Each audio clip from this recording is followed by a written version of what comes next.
يجري لأحد إلا جرى عليه ولا يجري عليه إلا جرى له.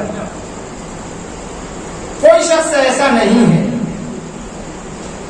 عالم وجود عالم امکان میں کوئی شخص ایسا نہیں ہے کہ جس کا حق کسی دوسرے پر نہیں ہے.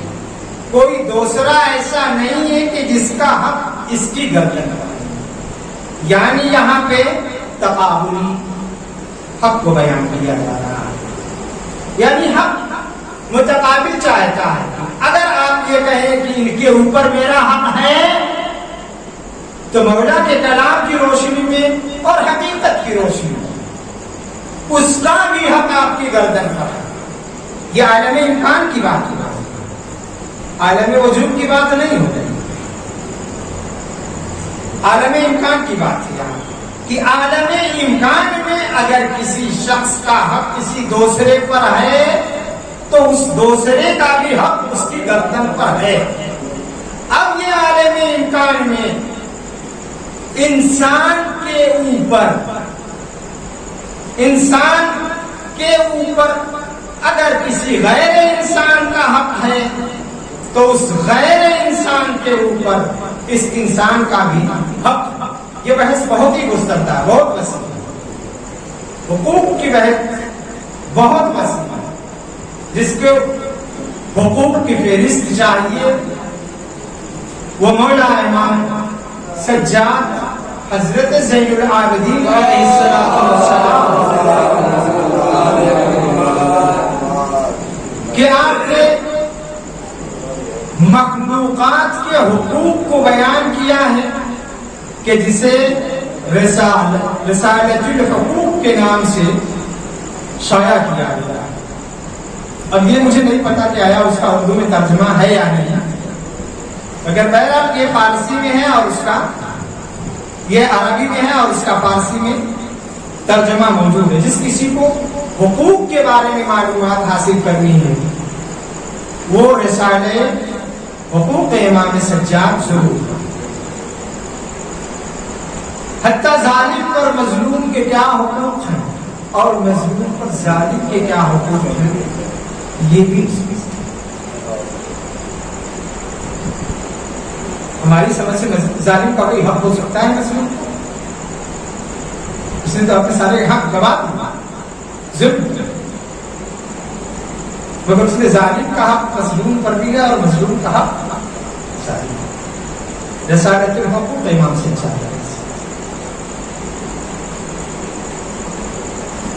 اس میں لا یجری لأحد الا جرى علیہ, یہاں پہ دو حرف کا استعمال کیا گیا ہے, لام کا اور علا کا. لام کے بھی عربی زبان میں متعدد معنی ہے اور علا کے بھی متعدد معنی ہے. علا بھی متعدد معنی کے لیے استعمال ہوا ہے. علا کبھی فی کے معنی میں استعمال ہوا ہے, علا کبھی مع کے معنی میں استعمال ہوا ہے, علا کبھی فوقیت کے معنی میں استعمال استعلاء کے لیے ہوا ہے. اس کے لیے بھی جو ہے جن کو حروف جو ہیں اس معنی میں استعمال کیے گئے ہیں اس کے لیے بھی الگ مستقل کتابیں موجود ہیں. تو یہاں پہ جہاں پہ کلمہ لام کا حرف لام کا استعمال ہوا ہے وہاں اس کے حقوق کو ثابت کیا, اور جہاں پہ کلمہ علا کا استعمال کیا گیا ہے اس پر حقوق کو ثابت کیا گیا ہے دوسرے کے حقوق. اسی لیے فرما رہے ہیں کہ لا یجری لأحد الا جرى علیہ, کہتے ہیں کہ کسی شخص کا حق کسی دوسرے کے اوپر نہیں ہو سکتا مگر یہ کہ اس شخص کا حق اس کے اوپر ہے. ایسا عالم امکان میں کوئی ایسا نہیں ہے کہ ایک دوسرے کا حق کسی دوسرے پر نہیں. صرف ایک ذات ایسی ہے کہ جس ذات پر کسی کا حق نہیں ہے اس کا تمام مخلوق کے اوپر حق. وہ کون سی ذات ہے؟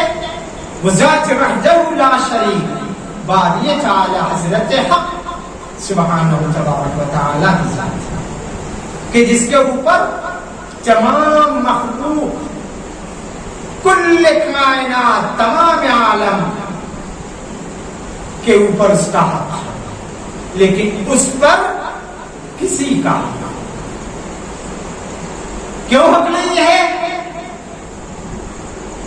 اس لیے کہ حق کی بحث وہاں ہوتی ہے جہاں پر نیاز اور فقر ہوتا ہے، جہاں پر غنائے مطلق ہو، جو غنی مطلق ہو، غنی الاطلاق ہو، وہاں پر کسی کے حق کی بحث نہیں ہے۔